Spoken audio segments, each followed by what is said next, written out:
Com um diâmetro de quase 3.500 quilômetros, sendo o nosso único satélite natural, a Lua é o quinto maior satélite do Sistema Solar.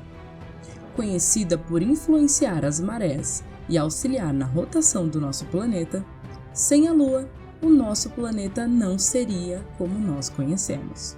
Oi, aqui quem fala é a Mi. Hoje nós vamos começar uma série no canal chamada O Universo. Mas antes dessa expedição lunar começar, você já sabe, né?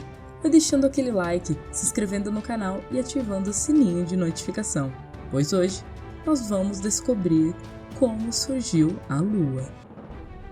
Você já se perguntou como surgiu a Lua? Como ela foi parar ali em cima? Será que ela surgiu junto com a Terra? Antes da Terra?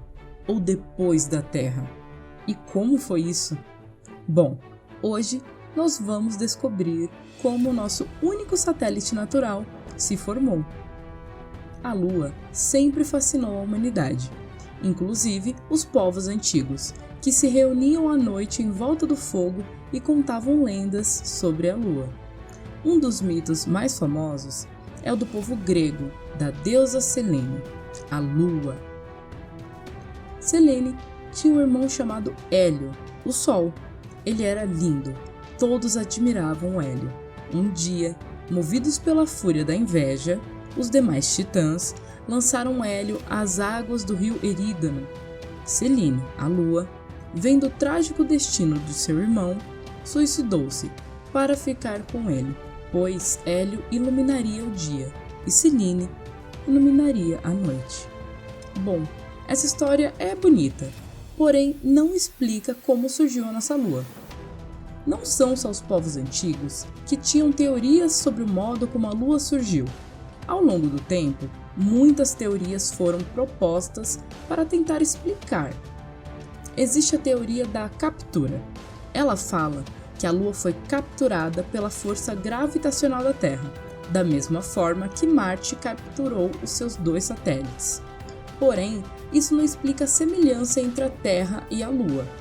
Outra teoria é a teoria da divisão, que diz que a Terra poderia estar ali, girando muito rápido, e ela não era assim totalmente sólida. Então, com essa velocidade da rotação, teria ejetado uma quantidade de material do seu manto no espaço, e esse material teria formado a Lua, mas também não explica muita coisa.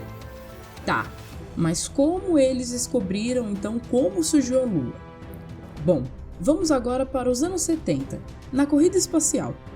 Com o sucesso da missão Apollo 11, o homem pisou a Lua, e após esse feito, foi possível coletar amostras. E a partir daí, os cientistas começaram a entender um pouco melhor sobre o nosso satélite. Eles descobriram que a Terra e a Lua são muito semelhantes, descobriram o que existe no solo da Lua e até mesmo do que o seu núcleo é composto. E o que eles também descobriram é como ela foi formada. Bom, ao menos é a teoria mais aceitável. Após descobrirem que os materiais encontrados na Lua eram compatíveis com os materiais existentes na Terra, ficou mais do que claro que a origem da Lua de alguma forma tinha relação com o nosso planeta. Mas, para entendermos como isso aconteceu, precisamos voltar no tempo, quando o nosso sistema solar ainda estava em formação, precisamente há 4 bilhões e meio de anos atrás. Nessa época, não existia muita coisa, além de poeira e gás espacial. Com o passar do tempo, esses gases se juntaram, fazendo com que surgissem o nosso Sol. Após isso, a nuvem que formou o Sol ainda havia muitos detritos, muita poeira e muito gás ao seu redor. Com o passar do tempo, toda essa poeira, gás, detritos que estavam ali em órbita do Sol também começou a se juntar e formando corpos. Esses corpos foram atraindo mais e mais materiais ao redor, e isso fez com que a órbita fosse limpa. E assim se formaram os planetas. E o mesmo aconteceu com a Terra.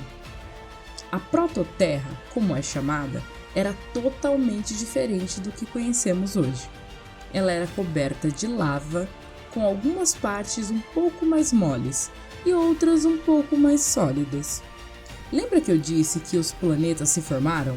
Então, um desses planetas era Theia, e ele estava na mesma distância do Sol que a Terra. Ou seja, Terra e Theia estavam na mesma órbita. Com o passar de milhões de anos, elas ainda dividiam a mesma órbita. Porém, Theia estava crescendo e chegou a ter mais ou menos metade do tamanho da Terra. Devido ao tamanho de Theia, sua órbita se tornou instável e Theia foi de encontro com a Terra. Após o impacto, Theia, que era menor, foi destruída. Uma parte do seu núcleo foi absorvido pela Terra. Após isso ter ocorrido, uma nuvem cheia de destroços ficou girando ao redor da Terra. Esses destroços se juntaram formando a Lua. Lembra que eu falei da Apollo 11? Então, essas amostras que foram coletadas sugerem que a Lua teria se formado em torno de uns 50 milhões de anos depois da formação do Sistema Solar. Porém, essas rochas mostraram que tanto o manto da Terra quanto da Lua são geoquimicamente idênticos. E essas análises apontam uma informação adicional para a teoria do grande impacto. Em outubro do ano passado, saiu um novo artigo que propôs uma nova teoria para a formação da Lua. E nesse novo artigo, os cientistas fizeram uma simulação com alta resolução, ou seja, eles utilizaram muito mais partículas em seus modelos. E o que apontam essas simulações é que a Lua teria se formado instantaneamente, em questão de horas. Sendo assim, quando Theia se chocou com a Terra, os detritos desse impacto formaram dois corpos, um menor e um maior. O menor se tornou a nossa Lua, que pela ação da gravidade do corpo maior, foi colocada em uma órbita ampla e estável. E esse novo estudo agregou mais informações e detalhes esses que irão ajudar ainda mais os cientistas a entenderem sobre a formação da Lua. E é assim que terminamos mais um vídeo. Gostou do conteúdo? Quer ver mais esse tipo de vídeo aqui no canal? Comenta aqui embaixo, deixem sugestões. E se você chegou até aqui, esse vídeo merece aquele like, né? A sua inscrição e ativação do sininho. Obrigada e até a próxima, curiosos!